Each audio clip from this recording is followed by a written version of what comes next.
saludarles. Buenos días por la mañana, porque por la noche pues son buenas noches, ¿no? Un gusto retomar las actividades de estas jornadas de café a través, ahora sí, de manera desde las instalaciones prácticamente Cuarto de Guerra, disfrutando también de un cafecito de Boceto Café. Muchas gracias a nuestros amigos ahí ubicados por la calle Francisco y Madero, número 209, casi contra esquina del Santuario. Amigo, buenos días. Muy buenos días, gracias como siempre por acompañarnos. Un placer tomar estas charlas, digamos en el estudio, porque las estábamos haciendo de manera, digamos, virtual, pero bueno, un placer estar nuevamente con ustedes y agradecerle, por supuesto, hoy al urólogo Héctor Rafael Fonseca Gutiérrez, amigo, gracias por acompañarnos, con quien vamos a platicar de un tema por demás interesante, Rafa, y sobre todo muy importante para la gente, sobre todo para los hombres, ¿no? Sí, yo les invitaría a que se queden con nosotros esta mañana y que si les parece interesante, que seguramente así será, compartan esta transmisión. Vamos a hablar de cosas de la cola. Sí. Y lo digo con todo el sentido y la confianza que les tenemos a nuestra audiencia. Hablar de cáncer de mama, por ejemplo, en la mujer es bastante común, hay campañas todos los años. Hablar de cáncer cervicouterino también, otro de los casos más frecuentes y los que a ustedes les gusten agregar de cáncer, ¿no? Pero hablando del hombre en especial, Adrián, doctor, como que cuesta trabajo sí, claro, hablar en general de la salud del hombre. No sé, somos un poco más descuidados, despreocupados, hasta que ya nos llega, como lo decíamos antes de iniciar con esta charla, el agua al cuello. Ahí sí como que, caray, el cáncer de próstata, ese lugar que, insisto, no sé, como no es tan común como el de mama o el cervicouterino, como que el hombre lo pasa un poquito desapercibido, ¿o qué será, doctor? Con eso arrancamos la charla esta mañana. Bueno, antes que nada, muchas gracias, Rafa, muchas gracias, Adrián, por haberme invitado. Bueno, tú mencionas que el cáncer de próstata o patologías prostáticas realmente tal vez no son tan comunes, pero la realidad es que sí son comunes. Lo que pasa es que no son tan sonadas en cuestión mediática. Pero cuando abordamos los problemas principalmente unificados a un solo género como es el masculino, te das cuenta que las patologías prostáticas están englobadas entre las tres primeras causas de consulta, siguiendo tal vez las cardiovasculares, ¿verdad? Entonces es un problema de salud muy importante del que yo estoy agradecido que me hayan invitado a hablar, ya que tenemos varios asuntitos que tratar con la población para, pues, concientizar, tratar de hacer entender del gran problema que se está viviendo en cuestión de esta patología, ya que pues los cánceres en la actualidad pues están a la orden del día. Está categorizado el cáncer como la segunda causa de mortalidad general a nivel de México, solamente por detrás de las enfermedades cardiovasculares. Entonces, si nos vamos a las causas de muerte, pues dentro de las del cáncer, ¿cuál crees que es la más frecuente? ¿El de próstata? El de próstata. Es la principal causa de muerte aquí en México. ¿Por qué a los hombres no nos gusta mucho tocar el tema? ¿Por qué nos cuesta trabajo ir con un urólogo a los hombres? Todos los... Que me vean mi cosita ahí. Sí, claro, porque todos los temas urológicos son tabú, porque naturalmente estamos hablando de una parte privada del cuerpo que se nos ha enseñado pues, históricamente, que es una zona que debe tener cierto grado de intimidad, y pues no es algo que nos guste muchas veces tal vez hablar de ello con personas que no conocemos, mucho menos ir a que nos hagan una exploración, una revisión, ¿verdad? Entonces yo creo que mucho tiene que ver eso. Otra situación es que para hacer un medio informativo en el cual vas a hablar, digamos, en un horario familiar, tal vez no sea tan sencillo explicar lo que es una patología prostática. Y otro factor que tiene mucho que ver es que pues mucha gente no sabe ni qué es la próstata. O sea, mucha gente no sabe qué es la próstata, para qué sirve la próstata, y mucho menos en dónde se encuentra la próstata. No es como las mamas. Las mamas, todo el mundo sabe dónde están las mamas, pues, ¿verdad? Por eso el cáncer de mama es tan fácil hablar de ello, relativamente.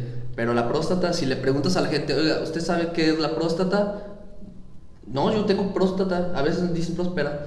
Entonces, ¿dónde tiene la próstata? ¿O para qué sirve su próstata? La gente no sabe. Entonces mucho menos va a saber que tiene una implicación tan importante en cuestiones de salud aquí pues no solo en Arandas, en México, y incluso a nivel mundial. ¿Y dónde está la Exacto. próstata? Empezamos por eso. ¿Dónde está la próstata y cuáles son las funciones de la próstata? ¿Para qué la quiero? Sí, oye, me acordé antes de que entremos en la explicación seria y científica. Recuerdo que por ahí mi padre me cuenta una anécdota, ¿no? De un amigo de él ya de edad avanzada que llegaba al hospital y decía, oiga, vengo a que me cheque la prostituta. Casi son la misma cosa, pero están a un ladito, ¿no? ¿Dónde está la próstata? ¿Qué es la próstata? Mira, para empezar, para explicar más o menos dónde está la próstata, lo ideal sería haber traído un esquema para que más o menos se entienda, pues, porque está en un punto que es el punto más profundo de lo que es la pelvis del hombre. Pero básicamente, a grosso modo, tenemos lo que es la vejiga. Debajo de la vejiga se encuentra este órgano que es una glándula con una forma de nuez de indias, nuez de castaña se le llama, o como una avellana grande. Entonces, a través de esta, por en medio, pasa un conducto que se le llama uretra, que es por donde orinamos. Por eso, cuando la próstata con el paso de los años crece, comprime ese conducto y evita que uno pueda orinar. Pero básicamente, a grosso modo, la próstata es una glándula que se encuentra pegada a la vejiga, ¿verdad? ¿Cuál es su función? La función es la de producir el líquido prostático que contiene nutrientes para que puedan sobrevivir al ambiente hostil, los espermatozoides al ambiente hostil de lo que es la vagina. Es una parte fundamental, un componente fundamental de lo que es el líquido eyaculado. El líquido eyaculado usualmente se compone de 3 factores: lo que es el líquido prostático, localizado o producido en la próstata, el líquido seminal que se produce en las vesículas seminales, y el esperma, que es el contenido de espermatozoides almacenados en los conductos deferentes que se producen en el testículo, ¿verdad? Todo eso contiene el eyaculado, el líquido eyaculado. Entonces, es una de sus funciones. ¿Qué pasa cuando una persona ya tiene, ya pasó su edad reproductiva? Pues realmente la próstata carece de una función relevante, ya que, pues, si una persona ya no necesita tener ese medio de protección para los espermatozoides, porque ya no necesita reproducirse, ¿verdad? O sea, naturalmente el cuerpo también va desgastándose o va dejando, digamos, esas funciones ya secundarias, ¿no? Sí, porque ya claro. pasó tu proceso productivo, ¿no? Pues a fin de cuentas se puede considerar un órgano reproductivo. Tal vez como por ejemplo en una variante en la mujer sería el útero o la matriz. Después de que tiene su paridad satisfecha, de que pase su edad reproductiva, pues ya también carece de utilidad, inclusive. O sea, naturalmente llega ese proceso, digamos. Llega ese proceso natural, sí. Ahora, ¿qué es lo que le pasa a la próstata? ¿Por qué oímos tanto hablar de cáncer de próstata? ¿Qué es lo que pasa en este órgano que causa los estragos hasta conocerlo como el cáncer de próstata? Muy bien. La próstata tiene una historia natural. Conforme va creciendo, va avanzando la edad de la persona, esta tiende a entrar en un proceso que se denomina hiperplasia o crecimiento prostático. Esto va aunado a factores endocrinos, principalmente va asociado a ciertas hormonas que se producen a lo que es nivel testicular. La principal que todos conocemos, todos hemos escuchado hablar, la testosterona. La testosterona sufre una conversión a un subtipo que se denomina dihidrotestosterona. Y la próstata está llena de estos receptores. Al combinarse con la dihidrotestosterona con estos receptores, pues la próstata empieza a crecer, a crecer, a crecer. Mientras más tiempo sea sometido al estímulo de esta hormona, pues más va a crecer. ¿Qué quiere decir? Que mientras más edad tengamos, mayor es el crecimiento de la próstata. Pero llega un punto en el cual, por diversos factores, tanto medioambientales como genéticos, este desarrollo celular que se va dando conforme pasan los años se vuelve anómalo. Entonces puede llegar a algún punto donde exista alguna mutación genética en el cual se desencadenen mecanismos en los cuales los mecanismos de muerte celular naturales se desactiven. Entonces empiezan a crecer, las células se empiezan a replicar sin control, sin nada que las regule. Entonces eso ya forma un tumor. Y de hecho esa es la fisiopatología de todo cáncer, O sea, todo cáncer básicamente es cuando los mecanismos que regulan su muerte se bloquean y los mecanismos que regulan su proliferación se sobreactivan. Entonces empiezan a crecer las células sin un control, y eso es el mecanismo de cualquier cáncer. Lo mismo pasa en la próstata. El cáncer de próstata básicamente se considera una neoplasia endocrina, un cáncer de una glándula, ¿verdad? Y tiene un comportamiento similar a este. Doctor, entonces, si yo de repente ya tengo cierta edad, que ahorita hablaremos también a partir de qué edad es más frecuente que se presente, y tengo dificultades para hacer pipí, para orinar, ese puede ser como una de las primeras llamadas de alerta, de decir, a ver, a mí ya me cuesta trabajo hacer pipí, puedo tener a lo mejor el indicio de una próstata inflamada. ¿Sería ese algún dato de alarma? Mira, hay que aclarar que los síntomas que tú mencionas se le denominan síntomas obstructivos.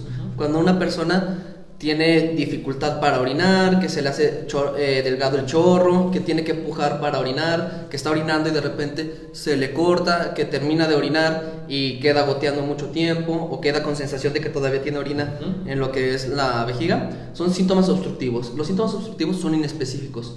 Realmente... O sea, no necesariamente quieren decir un cáncer. Exacto.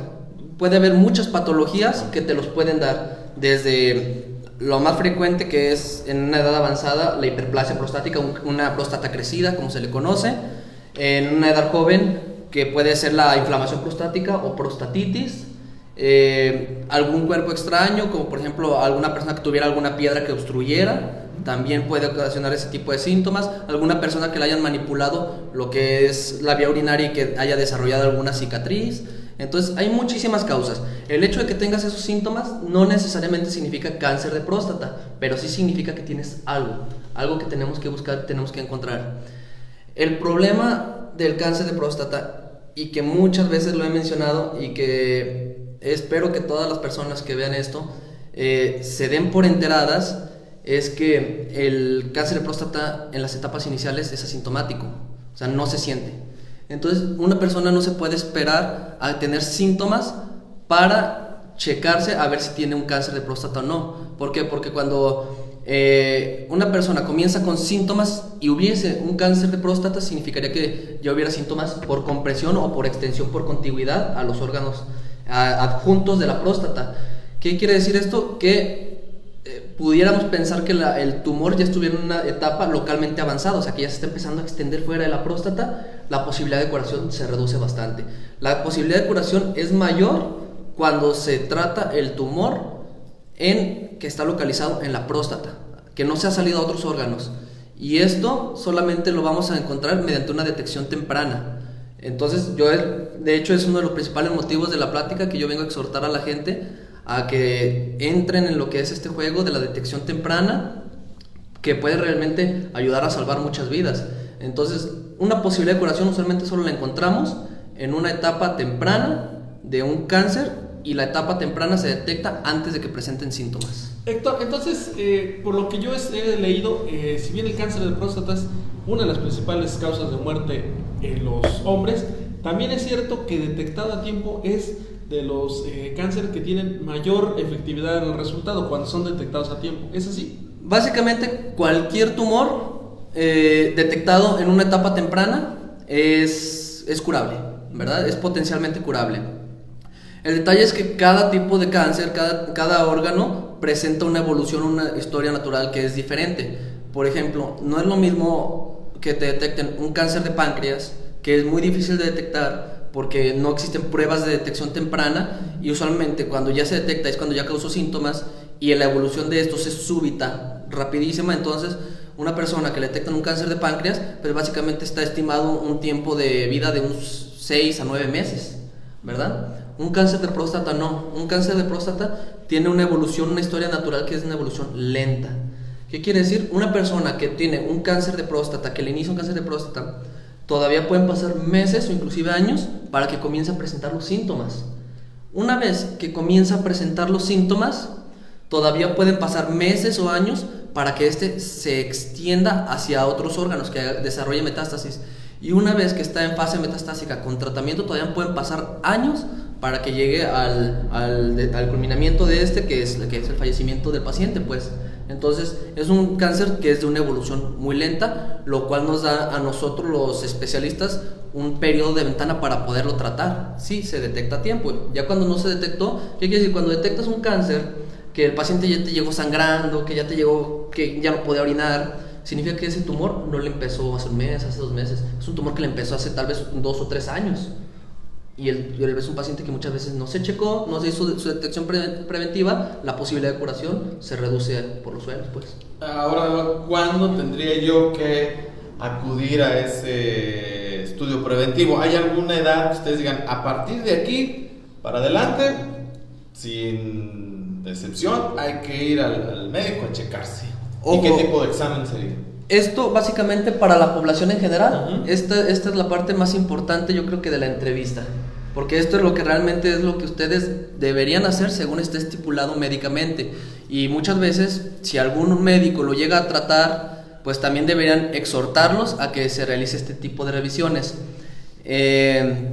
Todo hombre a partir de los 45 años está en riesgo de desarrollar un cáncer de próstata. Obviamente es más avanzada, es más probable que se presente mientras más avanzada sea la edad. El pico de detección máximo se encuentra entre los 64 y 68 años. Es el pico de detección máximo. O sea, muy tarde, ¿no? Exacto, pero de detección. Quiere decir que los pacientes de edad todavía más avanzada es más probable que lo lleguen a tener. Una persona de 45 tal vez sea difícil que lo llegue a tener, pero ya está en riesgo. Abajo de los 40 años es rarísimo. Hay una edad en que digas, ¿sabes qué? Pues las estadísticas dicen que más o menos en este rango de edad es cuando se empieza a presentar, aunque se detecte después. Sí. Bueno, básicamente, a partir de los 45 se puede presentar en cualquier momento. El pico máximo, o sea, es arriba de los 60, ¿verdad? Entonces se supone que si uno se fuera por estadística, pues la mayoría de los tumores empiezan arriba de los 60, ¿verdad? Arriba de los 60 años.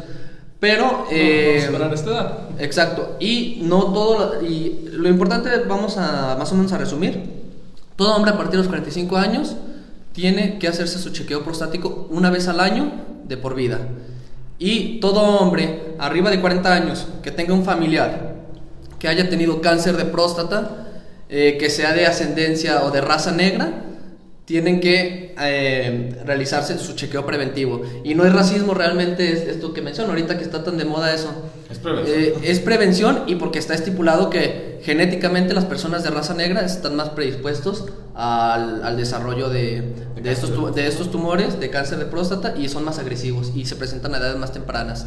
No a todos gratis en la vida. Si bien es cierto, ellos están más dadotes, también tienen que afrontar estas circunstancias. Oye, pero dices que también si tienes familiares, sí, de línea directa, imagino, papás, abuelos, hermanos. Fíjate, todos los datos que yo menciono aquí, básicamente son basados en evidencia.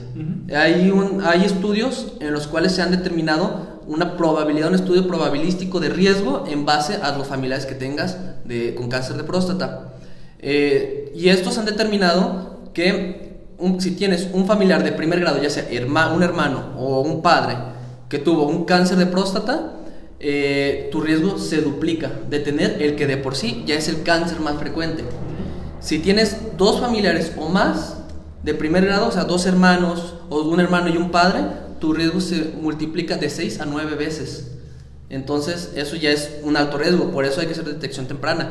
Y otra cosa, no hay que irnos a que todavía tengo 45 años, a lo mejor todavía, pues puedo esperarme 2-3 años y no pasa nada, es bajo mi estadística. No, ¿por qué? Porque el cáncer de próstata, cuando las variantes más agresivas se presentan a edad temprana. Inclusive, si tú tienes un hermano que empezó con un cáncer de próstata en una edad temprana, puede ser una variante genética agresiva que te puede dar a ti. Entonces hay que checarse, pues, sí, simplemente. Y me queda claro, 45 años, vamos a hacerte tu chequeo de manera anual.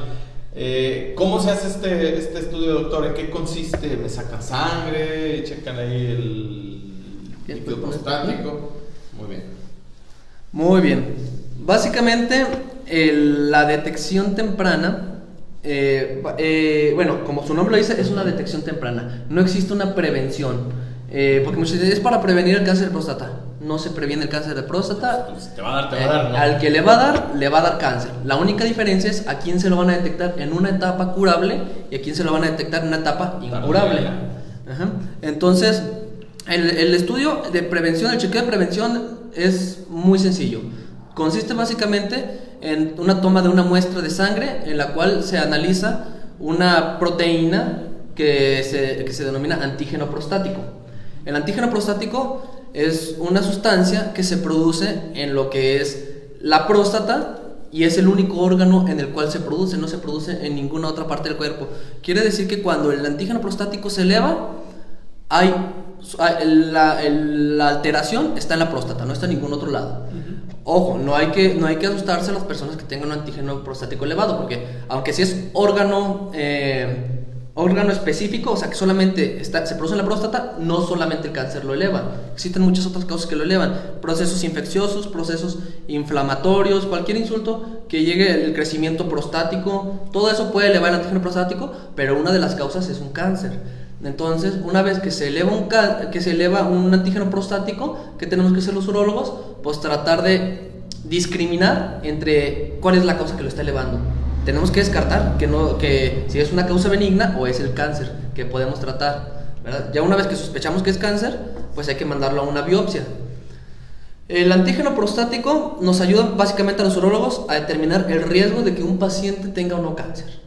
Cuando un paciente, en base a ciertos cálculos que nosotros tenemos, tiene cierto porcentaje o cierto riesgo de tener cáncer, ya es un candidato para enviarlo a una biopsia. La biopsia es un estudio confirmatorio, que es una toma de muestra de la próstata, se manda a analizar a un patólogo y él ya ve si es cáncer o no. ¿Duele este estudio? Es un estudio como cualquier muestra de sangre que te pueden tomar. Pero me refiero al de la biopsia que te hace. No, es bajo anestesia. Es incómodo porque sí es transrectal, pero es básicamente ponen anestesia en todo lo que es la zona que se va a picar y de ahí toman las muestras. Es indoloro básicamente. Tiene sus riesgos como tal, pero es la única manera confirmatoria de un cáncer de próstata. Y aparte del antígeno prostático, pues se sugiere también realizar un tacto digitorectal. Porque muchos preguntan, ¿por qué se tiene que hacer el tacto rectal si ya existe la nueva tecnología que incluye el antígeno prostático, algunos métodos de imagen muy avanzados como una resonancia magnética multiparamétrica, tomografías, etc.? Lo que pasa es que nada de lo que se haya realizado, de lo que se haya inventado, sustituye a la clínica. La clínica, como dirán los viejos maestros, todavía sigue siendo el estándar de oro. ¿Qué quiere decir esto? Que si nosotros encontramos un antígeno elevado, como ya les dije, hay muchos casos que lo pueden elevar. Entonces, no por un antígeno elevado lo voy a mandar luego a la biopsia, sino que tengo que pues darle cierto tratamiento para ver si no es una infección, mantenerlo en vigilancia, tomarle ultrasonidos para ver el volumen prostático, que no sea un crecimiento benigno, etc. Entonces, eso es tiempo que se gasta en estudiar al paciente. Pero por si al contrario, tiene un antígeno elevado, yo le hago un tacto y noto una próstata sospechosa de un tumor, la noto como piedra o noto tumores en la próstata, pues ya nos ahorramos el eco, ya nos ahorramos todo, ya va directo a biopsia. Pues esto sería se ahorra como, tiempo. Como cuando la mujer va a hacer su examen frente al espejo, ¿no? Que tocas, si sientes alguna protuberancia ahí anormal, lo mismo ocurriría con la próstata, ¿no? Si haces este tocamiento y dices, caray, aquí hay algo raro. Digo, con la experiencia que ya tienen ustedes, yo nunca me he tocado la próstata, entonces no sabré decir qué onda, ¿no? Digo, por poner le da risa, por poner un ejemplo. Agradezco mucho porque ya nos están haciendo algunas preguntas, de eso se trata este espacio, charlas de café, ustedes participen con nosotros. Por ejemplo, me dice Bernardo Barajas, a quien le enviamos un saludo. Mucho gusto, ¿Qué Bernardo. síntomas hay que saber para saber, mejor dicho, que hay cáncer de próstata? Ya decíamos que, por ejemplo, la próstata inflamada pueden ser muchas las variantes, pero hay algo que nos pudiera, antes de ir al estudio, que, ojo, lo recomendable es ir al estudio, Berardo, antes que otra cosa. Sí. Pero si por algo tienes familiares, tienes alguna sospecha, ¿hay forma de que yo pudiera saber si tengo algún problema ya con el cáncer de próstata? Digo, aparte que nos decías que es asintomático en los primeros meses, ¿no? Siempre que hablo de esto, yo creo que ya me di cuenta que es importante recalcar, como tú lo acabas de hacer, no hay que esperarse a tener síntomas. Por eso, sí existen síntomas, los puedo mencionar, pero no hay que esperarse a tener síntomas. El chequeo se debe hacer sin tener síntomas. Pero los síntomas que da un cáncer de próstata son inespecíficos. O sea, no existe un síntoma que digas, este es un síntoma de cáncer de próstata. Simplemente son síntomas generales que pueden ser causados por un cáncer de próstata. Por ejemplo, los síntomas que son compresivos, que son sensación de pesadez en lo que es el abdomen bajo, lo que es síntomas obstructivos, un chorro delgado, dificultad para orinar, que tengas que hacer un esfuerzo para iniciar la micción. Sangrado. El sangrado es otro muy importante, y los síntomas por contigüidad o por metástasis, que son el principal, problemas de dolores en espalda baja que pueden llegar a causar irradiación, inclusive incapacidad para la movilización de extremidades inferiores. Pero eso ya estamos hablando de un cáncer en una etapa avanzada, que casualmente es cuando más se presenta. De hecho, otro de los motivos por el cual vengo aquí a hablar con ustedes es porque casualmente es la principal etapa en la que yo detecto los cánceres de próstata aquí en Arandas, en una etapa avanzada. O sea, cuando ya traes la bronca. O sea, no hay que esperar síntomas, porque ya los síntomas significarían que ya está la enfermedad en una etapa avanzada, ¿no? A destiempo para tratarse. Naturalmente, porque las personas vienen a checarse cuando tienen síntomas, cuando tienen ya un problema. Entonces ya se les hace un protocolo, desde que llegan uno ya sospecha, pero uno no les puede todavía comentar porque no tiene un estudio confirmatorio. Ya cuando se da el estudio confirmatorio se les hacen, o sea, ya se confirmó que hay un cáncer de próstata, ahora ¿qué hay que hacer? Categorizarlo, ver en qué etapa se encuentra. Y casi siempre, por eso le solicitaban que era muy importante venir a hablar a la población de esto. Aquí en Arandas casi todos los cánceres de próstata que yo me he encontrado, que siguen siendo muchos, de hecho son más de los que yo pensaba, casi todos se detectan en una etapa tardía, en una etapa avanzada. Es raro el cáncer que yo haya detectado aquí en una etapa temprana, porque un paciente fue a hacerse su chequeo de prevención. Héctor, parte del miedo que quizás todos los hombres tenemos de ir a un examen de próstata es quizás el tacto rectal. Entendemos que quizás pueda ser incómodo, pero ¿es necesario? ¿Qué tan incómodo realmente es? Platicamos un poco de eso, porque realmente es quizás el principal temor por el que los hombres dicen, ¿sabes qué? No, pues es que prefiero no ir, ¿no? Pues sí, mira, si quitas de lado los prejuicios, quitas de lado el tabú, quitas de lado en el de que van a como invadir tu cuerpo, tu santuario y eso, realmente no es tan molesto. ¿Por qué? Porque, puede que en algún caso la persona llegue a tener cierto reflejo de defensa en el cual dificulta que uno lo pueda explorar de una manera sencilla y puede llegar a doler un poco, pero el tacto rectal no dura más de 10-15 segundos. O sea, es decir, en un escenario normal no tiene por qué ser doloroso, ¿no? Entendemos Exacto. que es, pues quizás una invasión de tu intimidad, pero el procedimiento como tal no implica dolor para el paciente. No, realmente es mínimo, y usualmente cuando llega a doler es porque el paciente, pues por miedo, por desconocimiento, opone resistencia, entonces ahí es cuando llega a ser un poco más molesto. Pero si te pones a poner en una balanza los beneficios que puedes obtener de una detección un poco más temprana a lo que es 10 segundos de molestia, pues entonces es un mar de diferencia, pues. Nomás son 10 segundos mejor. Y aparte hay que quitarnos esas ideas, o ¿no? De que voy a volver más tiempo, ¿verdad? Sí, a lo mejor no resulta incómodo. ¿Qué tal que regrese al segundo día? Doctor, tengo dudas, sí me regresó bien. Digo, de esos chascarrillos que escuchamos normalmente. Exactamente. Me dice Roberto también que si hay factores que puedan ayudar, como en el tema de la alimentación. Ya nos decías que prevenirlo como tal, pues no se puede. La única manera sería que acudas a hacerte tu estudio de manera anual a partir de los 45 de cajón, ¿verdad? Porque no haya, salvo que tengas la herencia ahí, alguna cuestión genética, que ya algún familiar tuyo padeció este asunto del cáncer de próstata, pero de ahí más, pues hay que ir al estudio año con año. La alimentación, ¿hay algo que ayude o igual que afecte, doctor, que podemos abordar? El cáncer de próstata, como es prácticamente el cáncer más frecuente que existe, principalmente en el hombre, es uno de los más estudiados también. Entonces se han hecho decenas de estudios para evaluar si existe alguna posibilidad de reducir el riesgo o de prevenir el cáncer, y hasta el momento no se ha encontrado realmente una forma de prevenirlo.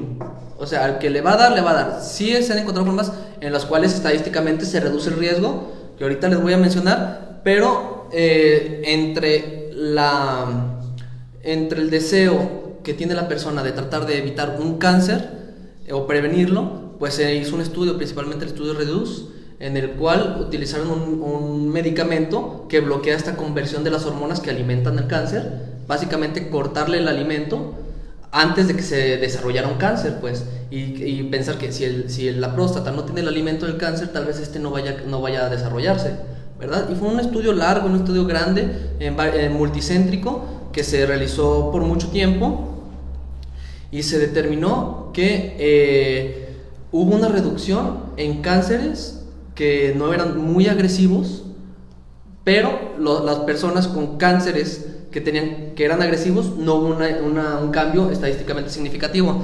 ¿Cuál es el detalle? El cáncer de próstata es muy complejo hablarlo porque son demasiadas las implicaciones que tiene.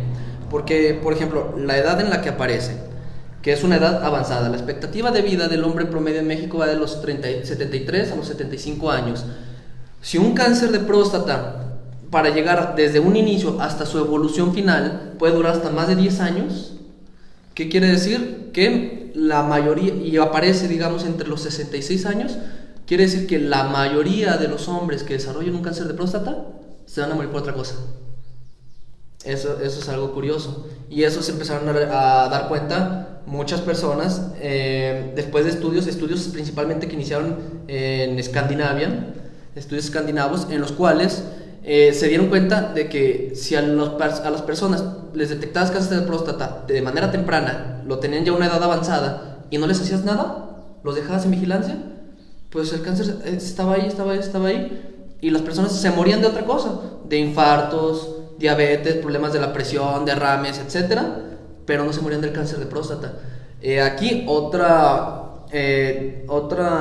cuestión que surge: ¿a qué pacientes tienes que tratar y a qué pacientes no tienes que tratar? Los tratamientos para el cáncer de próstata son agresivos y son caros, ¿verdad? Y existen pacientes que si nunca les haces nada, inclusive algunos nunca van a desarrollar síntomas. Van a tener cáncer de próstata, tú sabes que tienen el cáncer de próstata, pero nunca van a desarrollar síntomas.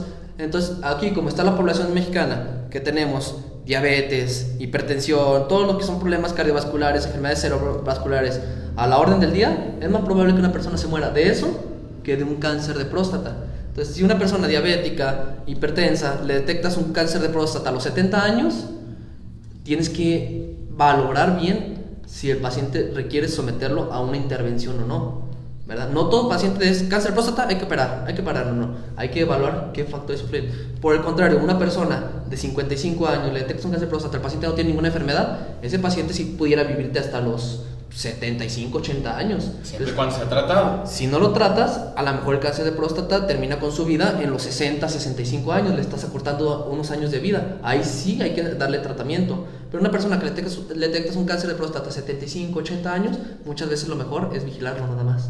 Es más probable que muera de otra cosa que el cáncer. Entonces, básicamente no se ha encontrado un medicamento o una forma de quimioprevención para el cáncer de próstata que sea eficaz, pero se ha demostrado que se puede reducir la incidencia o la estadística poblacional en base a ciertas condiciones, como por ejemplo una dieta rica en licopenos, es una sustancia que está incluida principalmente en los frutos rojos o en el jitomate. El té verde, por ejemplo, también ha demostrado ciertas propiedades benéficas. Se han hecho muchas pruebas dietéticas. Existe un estudio que se llama SELECT, en el cual se intentó buscar antioxidantes, antioxidantes para disminuir los radicales libres dentro de la próstata y evitar el daño celular. Entonces, en el SELECT, pues era básicamente vitamina E, vitamina C, selenio, etcétera, y se encontró que no existió ningún beneficio. Entonces, básicamente, una dieta que sea baja en grasas, baja en carnes, o lo que es disminuir una dieta occidentalizada, básicamente te ayuda a disminuir el riesgo, pero no se puede prevenir. Y esto en base a que también estudios nos hablan de que la población que es oriental, la población asiática, es la población a nivel mundial que menos cáncer de próstata tiene. ¿Por qué? Entre los estudios se asocia meramente entre factores genéticos y factores asociados al estilo de vida, que se le denomina occidentalizado, que aquí pues ya sabemos que somos más aptos a consumir dietas ricas en grasas, dietas ricas en carnes, a ser un poco más sedentarios, hay más obesidad en esta zona que en la región oriental, ¿verdad? Entonces, en base a eso se determinó que una persona o una familia que tal vez venía de Asia y se venía aquí a América y adquiría los hábitos, el riesgo se equiparaba. Quiere decir que tomaba los hábitos de occidentales. Entonces básicamente ahí fue cuando se dieron cuenta de que tiene mucho que ver el estilo de vida para desarrollar cáncer. Y está bien estipulado, pues, que los principales factores de riesgo para desarrollar los tipos de cánceres que ya se ha encontrado una causa específica, porque hay cánceres que no se han encontrado una causa específica. El de próstata realmente es uno de ellos que todavía no está 100% confirmado. Pero la obesidad, la exposición a radiación ultravioleta, como en el caso de cáncer de piel, y las infecciones, como en el caso de cáncer de pene asociado al virus del papiloma humano, cáncer de hígado asociado al virus de hepatitis, entre Helicobacter pylori asociado a cáncer de estómago. Entonces, son factores que ya están bien identificados que ocasionan ciertos cánceres. En el de próstata no hay un factor que esté 100% identificado. Héctor, platicábamos antes de arrancar el programa que si bien quizás no nos motive hacernos el estudio, la prevención, quizás nos pueda motivar lo caro que puede ser un tratamiento cuando no se detecta a tiempo, ¿no? Es decir, si quieren no pensar en la prevención, les podemos decir más o menos cuánto sale atenderte ya cuando el cáncer lo encuentras avanzado, ¿no? Pues para que vean las dimensiones que inclusive decíamos que podían dejar sin bienes a una familia, ¿no? Acabar con el patrimonio de una familia, ¿no? En la medicina todo tiene una implicación, lo que es la implicación de salud, la implicación emocional y un factor muy importante, el factor económico, ¿verdad?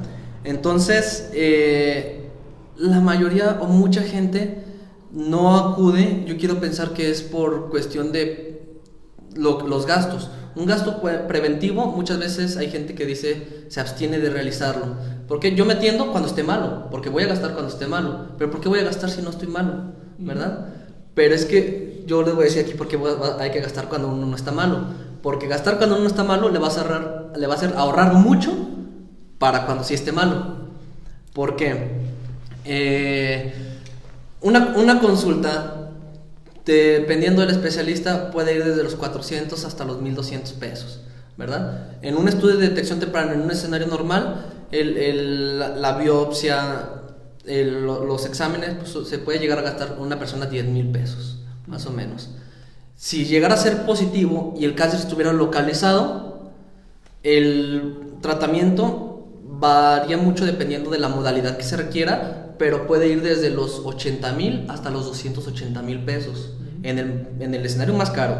Pero ahí te están hablando de una curación. Una cirugía robótica, por ejemplo, te costaría 280,000 pesos un promedio. Pero si a ti te dicen, te vas a curar con esos 280,000 pesos y los tienes, pues ¿quién los operaría, verdad? Sí, claro. O sea, digo, pues si me van a curar de un cáncer, pues adelante, 280,000 pesos, pues si los tengo, los voy a utilizar en eso. Pero ¿qué pasa cuando una persona, es un escenario ideal, cuando se detectó a tiempo, que ponle que estás hablando de un gasto de unos 300,000 pesos y te curas, ¿verdad? Pero ¿qué pasa una persona que se detecta de manera tardía? Una persona que tuvo que utilizar ya métodos un poco más invasivos para el diagnóstico, como por ejemplo a veces una resección transuretral, hay que operarlo porque el paciente ya no puede orinar, hay que entrar a operar porque ya tiene sangrado, hay que detener el sangrado, ya se gastó de pura entrada 35, 40,000 pesos. Después de eso, hacer estudios de extensión que salgan positivos para que el tumor ya esté fuera de la próstata, ya esté invadido. Entonces ahí ya estamos hablando de que vas a requerir inyecciones hormonales que tienen un promedio como de 12,000 pesos cada 3 meses del resto de la vida del paciente. Posteriormente puedes llegar a requerir tratamientos que son radicales a base de radioterapia, que te pueden llegar a aumentar los 150,000, 200,000 pesos. Si el paciente llega a requerir tratamiento de quimioterapia en una etapa ya avanzada, que solamente la quimioterapia, cuando un cáncer está metastásico en etapa terminal, te ayuda a aumentar la vida del paciente de 2 a 5 meses. Pero son tratamientos que te cuestan 300 a 500,000 pesos. Entonces tú vas a gastar 500,000 pesos para alargarle la vida a tu paciente 3 meses, que sabes que sin una posibilidad de curación. Entonces aquí es donde se entra en un dilema. ¿Por qué? Porque esto O sea, yo la mayoría de los pacientes lo he vivido porque casi todos los detecto en etapas avanzadas. Entonces, los pacientes entran en un dilema moral en el cual tienen sus propiedades y tienen que decidir si a su papá, que es el que tiene la enfermedad avanzada, lo van a tratar o no. ¿Por qué? Porque si lo tratan, se van a gastar el patrimonio para darle 2-3 meses de vida. Y si no lo tratan, pues ¿dónde se está quedando uno moralmente hablando? De no atender a la persona que les dio la vida, es decir, que no hacerle la lucha, no hacerle la lucha, pues. Entonces entran en ese dilema moral que se vuelve un conflicto. A fin de cuentas, alguien en la familia siempre es el responsable, que tiene que ser el encargado, y la decisión que él tome va a ser mal vista por los demás, que usualmente se lavan las manos. Yo les digo porque esto es lo que yo veo, y lo veo muy frecuente aquí en Arandas. La intención de esta plática es evitar que se llegue a ese escenario, ¿verdad? Porque siempre ciertos pacientes me pueden llegar a decir: no, es que mi hermano es el de la herencia, pero no le quiere hacer nada a mi papá, no tiene corazón, ¿verdad? Pero por el otro lado, lo gasta todo en eso. ¿Para qué le hace la lucha si en 3 meses se va a morir? Porque se va a gastar tal vez $1,000,000. Entonces, son dilemas que se pudieron haber evitado con una detección temprana, con un solo tacto, si se regresara en la línea temporal. Héctor, ¿cuánto vale el examen de sangre del antígeno? Ahí sí varía, depende de cada laboratorio, pero va entre 200, 500 pesos más o menos. Así que digamos que con $1,000 en promedio, puedes subir un poquito más. Al año te podrías evitar un montón de problemas, sí, ¿no? Claro. Que $1,000 al año, Rafa, pues la verdad es que no es pues mala onda, pero en 2 botellitas de tequila nos los echamos en Arandas, y mira que eso es cada semana, no es ni cada mes, ¿no? Entonces sí, no es nada para el beneficio que podría traer a tu salud, ¿no? O los problemas que te podría evitar, no beneficios, ¿no? Y es que esto es algo que les menciono yo porque es mi área, pero no solamente aplica en el caso del cáncer de próstata. O sea, esto aplica realmente en la medicina en general, ¿verdad? El hecho de la prevención, la medicina preventiva, de hecho, en los países de primer mundo están optando principalmente por la medicina preventiva. ¿Por qué? Porque se reducen los gastos drásticamente. No es lo mismo, es la única manera en la que un sistema de salud puede no colapsar y brindar atención a toda la población, porque un sistema de salud puede brindar atención preventiva a toda la población, pero no atención de una enfermedad avanzada a toda la población, porque los gastos son muchísimos. Entonces los países de primer mundo han optado meramente por la medicina preventiva, o sea, la detección temprana de enfermedades crónico-degenerativas, neoplásicas, todo eso. Entonces, básicamente, pues es algo que aquí en México no. Por eso el sistema de salud ya estaba saturado y ahora con esto del COVID ya está colapsado. Sí. Me iba a comentar ciertamente lo mismo. Digo, nada más hay que echarle un vistazo al sistema de salud mexicano. No prevenimos los mexicanos, no nos hacemos este tipo de estudios de este y de otros padecimientos. Llegamos cuando ya tenemos la bronca y ya no alcanza el sistema para darte ni siquiera medicamentos, ya no dedicamos atención. Dice Eduardo Barajas, también he escuchado yo este comentario en algunas ocasiones. Dice que se ha comentado que ser muy activo sexualmente disminuye el contraer un cáncer de próstata. ¿Esto es cierto o falso? O sea, ¿mito o realidad? Digo, para ponernos las pilas. Muchas de las Yo ya le empecé el tratamiento desde hace cuándo, pero me interesa saber si funciona, si no, pues ¿para qué? Muchas de las recomendaciones y mitos que hay en una determinada enfermedad, en este caso el cáncer de próstata, van asociadas a resultados de estudios.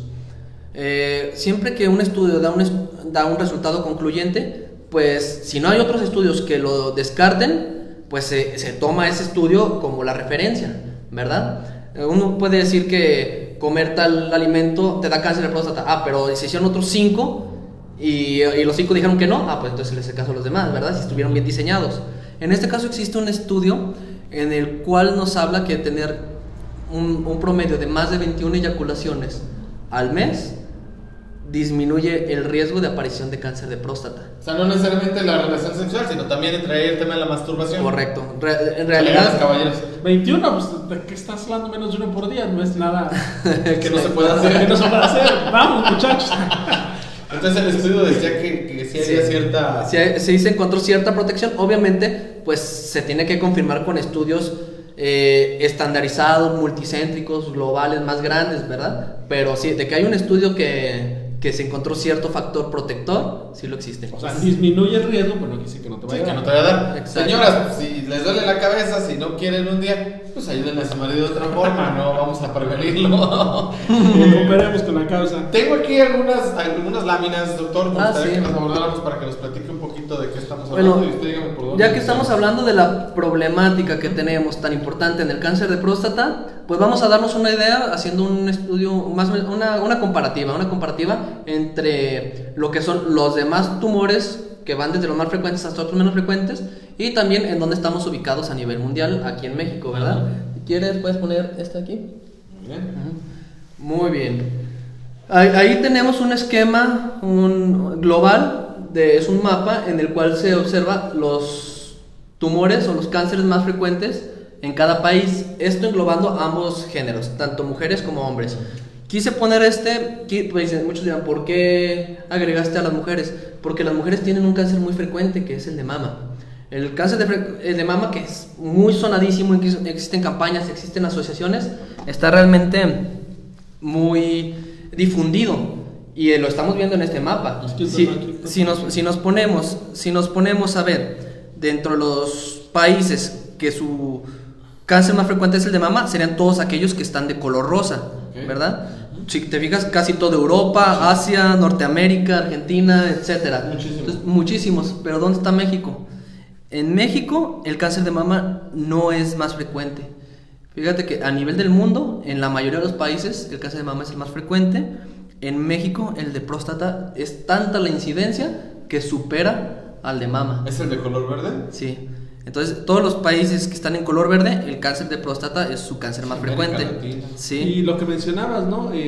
La raza de color, la raza negra, por ejemplo, en África estamos viendo que tiene más incidencia de cáncer, al igual que Sudamérica, Sí. En la zona alta, digamos, de Sudamérica, que también hay mucha gente de raza negra, ¿no? Sí, básicamente, pues el cáncer de mama es un cáncer muy, muy frecuente. O sea, que todo el mundo conoce a alguna persona que le haya dado cáncer de mama. Pero si te fijas aquí en México, el cáncer de próstata, en cuestión de incidencia, en cuestión de apariciones, es más frecuente que el cáncer de mama. Esta es una estadística tomada del Centro de Investigación Global de la Organización Mundial de la Salud del 2018, ojo, es la más actualizada que hay. Con estas situaciones del COVID no se han actualizado nuevas, pero esta es del 2018. Entonces, en el 2018 el cáncer más frecuente en México, el de próstata, superando al cáncer de mama. Muy bien, ¿con cuál iríamos? Con esta de aquí. Bien. Si quieres, déjame te la busco. Esta de acá. Muy bien, vamos. Muy bien. Aquí ahora sí ya está estandarizado solamente en hombres. O sea, aquí ya quitamos a las mujeres que tienen también sus problemas de sus cánceres. Aquí tenemos a los hombres, ¿verdad? En los hombres, en cuestión de incidencia, pues ya tenemos que los cánceres más frecuentes pues son el de pulmón, el de próstata, el de colon. Norteamérica, Australia, el más frecuente, el de colon. Casi en todo Asia, el más frecuente, el de pulmón. Pero mira África y Latinoamérica, sí, donde está México, el de próstata. Indiscutiblemente, el de próstata tiene una incidencia altísima aquí. Seguramente tendrá que ver con cuestiones genéticas, ¿no? Porque estoy viendo es como Sí, por zonas, ¿no? Prácticamente. Sí, básicamente. ¿Y esta lámina de qué nos habla? Ahora en esta lámina ya no se nos habla de lo que es la incidencia o la aparición de casos nuevos, sino que se nos habla de la mortalidad. No sé si pusieron atención en lo que es el mapa previo, el cáncer más frecuente que mataba gente en Estados Unidos y en Canadá, que aparecía en Estados Unidos y en Canadá, era el de colon. Aquí este es el de mortalidad, la gente que muere por un determinado tipo de cáncer. Ahora en Estados Unidos y en Canadá la mortalidad es principalmente dada por el cáncer de pulmón, así como en todo Asia y Europa, ¿verdad? Fíjense cómo, aunque ahí eran muy frecuentes otros tipos de cánceres, ahora la mortalidad es el de pulmón. Pero en México, aparte de ser el más frecuente, también es el que más está ocasionando muertes. Es el más mortal. El más mortal en hombres. Entonces, en cuestión estadística, hay una estadística que habla de que al día están muriendo alrededor de 17, en esa estadística de 2018, alrededor de 17 hombres diarios mueren por cáncer de próstata, todos los días. Gente que quizás detectó ya de manera tardía. Y luego tenemos... Una proyección. Nos vamos con esta. Sí. Estos son proyecciones Del 2018 al 2040. ¿El de incidencia? No, el otro. Okay, vamos con Muy bien. Estas son proyecciones de la incidencia. En 2018 se detectaron 25,000 casos nuevos de cáncer de próstata en México. Se hacen cálculos lineales en los cuales se logra estimar cómo va a ser la evolución conforme vaya avanzando el tiempo y va envejeciendo la población, ¿verdad? Entonces, si en 2018 hubo 25,000 casos nuevos diagnosticados, ojo, nada más los diagnosticados, significa que cuánta gente no se revisa que está desarrollando un cáncer y que no se diagnosticó. ¿Hay un estimado de cuánta gente se revisa? No existe. ¿No existe? No existe porque, de hecho, te lo menciona la literatura, es desconocido. Es desconocido, la incidencia real es desconocida porque mucha gente no se checa. Entonces, si la gente no se checa, pues ¿cómo se va a saber cuánta gente está desarrollándolo? Pero de los que sí se checan, 25,000 se detectaron en 2018. ¿Verdad? Parecido al COVID. Digas que el COVID, por ejemplo, se calcula que por cada uno detectado hay 8 más, entonces imagínate. Sí, no, pero esto es algo que el COVID tiene una tendencia que es en curva, en curva de campana, que va a subir y posteriormente va a bajar. El cáncer no, el cáncer es una curva lineal, ascendente. Lo estamos viendo aquí. Se estima que si este año 2018 hubo 25,000, para el 2030 haya casi 40,000 casos. Y para el 2040 más de 55,000 casos en un año. O sea, te estás hablando que va a haber más del doble de los que hay ahorita. El 2040 estamos a 19 años, prácticamente. Sí, se crece exponencialmente. O sea, ¿cuántas personas no vamos a estar ya en el grupo etario de riesgo en el 2040? Y exponencialmente hablando, si ahorita es un problema de salud, ¿qué se espera para el 2040? Entonces, es algo que tenemos que tener muy en cuenta porque el COVID tal vez en 2040 ya no se hable mucho de eso. Pero de cáncer de próstata creo que se va a hablar todavía mucho más. Va a seguir vigente, ¿no? Sí, y tenemos el otro estudio, el otro estudio pronóstico, que este ya es el número de muertes. 2018 murieron básicamente por cáncer casi 7,000 personas. Estamos hablando que se murió un promedio de entre 16 y 18 personas diarias, ¿verdad? Si seguimos con esa línea, para el 2040 se espera que en un año haya una muerte de 17,000 personas en México en un año. O sea, nada más en México, ¿verdad? Te estás imaginando... Se murió la población de San Ignacio, por decirlo, para que ustedes tengan una idea. Jesús María, más o menos. ¿Cuántos por día? O sea, muchísima gente por día. Entonces, si las políticas de detección y el estatus sociocultural de la gente no se modifica, pues para allá vamos. Ese es el escenario que está proyectado por la Organización Mundial de la Salud para México. Hay otros países en los que, si te fijas, la probabilidad de tanto censo en los casos no es tanto. Principalmente que Nueva Zelanda, que Estados Unidos, que Australia, que Suecia, países de primer mundo que no se espera que haya una proyección tan elevada. Aquí en México, la Organización Mundial de la Salud, pues nos está, esperemos no sea mal agüero, pero nos está es que fíjate la bendición. Que a diferencia de lo que mencionábamos al inicio del programa, que tenemos campañas de revísate a ti mismo el cáncer de mama, de que se hagan el Papá Nicolau.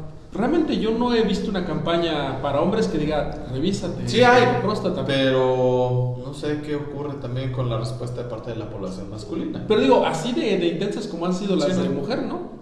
Correcto. O sea, si te pones a ver el gran problema de salud que es, proporcionalmente la información y la respuesta de las personas no es la misma que, por ejemplo, con un cáncer de mama, pues. Inclusive entonces, ya ves que vienen las camionetas, por ejemplo, de salud a hacer detecciones de cáncer de mama, de cáncer de Papá Nicolau. Sí, para los hombres no hay unidades, por ejemplo, de ese tipo, ¿no? Y pues muchos dirán, pues es que el cáncer de próstata pues avanza lento, yo no conozco a nadie con cáncer de próstata, etcétera. Pues ahí entramos en la misma disyuntiva que con el COVID. O sea, yo no conozco a nadie con COVID, para mí no existe. Entramos en lo mismo, como que es cierto factor que tenemos como sociedad cultural en el cual si no lo vemos, no existe. Si no le pasó a mi hermano, si no le pasó a mi padre, no existe y yo no me voy a revisar. Entonces, será lo que Dios diga hasta que me toca. El problema es que sí les toca. Y les toca mucho. Inclusive te das cuenta, por ejemplo, de repente personas que dicen, ¿sabes qué? Acaba de fallecer. ¿Sabes qué? Tenía cáncer de próstata. Pero nunca te diste cuenta hasta que de repente te dicen que falleció porque tenía esta... Eso sí es otra cosa bien importante, porque es muy frecuente, pero la gente de antes fallecía por cáncer de próstata y no se dan cuenta que murió por eso. Mi papá murió pues porque le dio un cólico y le llegó y se murió, pero pues antes no podía caminar, pero empezó a orinar sangre, pero pues nunca se hizo estudios. ¿Sí? Nunca se hizo estudios. Entonces la gente de antes, como nunca se hacía estudios, como no teníamos la tecnología que tenemos ahorita de detección, los protocolos de detección, pues moría. Y no es como el cáncer de mama. El cáncer de mama pues se veía en el tumor y decían, pues fue por el cáncer de mama. El cáncer de próstata no se ve en el tumor. Entonces se moría por cáncer de próstata y no se daban cuenta y no sabían por qué se murió. O le echaban la culpa a otro, que se le torció una tripa, etcétera. Muchas cosas decían, pero realmente fallecían por el cáncer de próstata. No es que no existiera, es que no lo detectaban, ¿no? Es correcto. Y bien, tenemos por último esta imagen que es muy contundente, diría yo. Sí, es una imagen un poco explícita, pero real, ¿verdad? También lo que dice es completamente real. 17 hombres mueren a diario en México por cáncer de próstata. Pues esos son los que se mueren. No solamente, no todo queda en el morir, sino que para llegar a ese punto es todo un proceso. Sí. Entonces, si 17 hombres mueren a diario, imagínense los que están en un proceso de estar buscando tratamientos, buscando dinero, luchando, batallando, la familia entrando en conflictos, todo por algo que se pudo haber detectado a tiempo y haberse dado un tratamiento a tiempo. Y generar menores costos, ¿no? Y generar mucho menores costos. Entonces, yo todavía no llego a entender.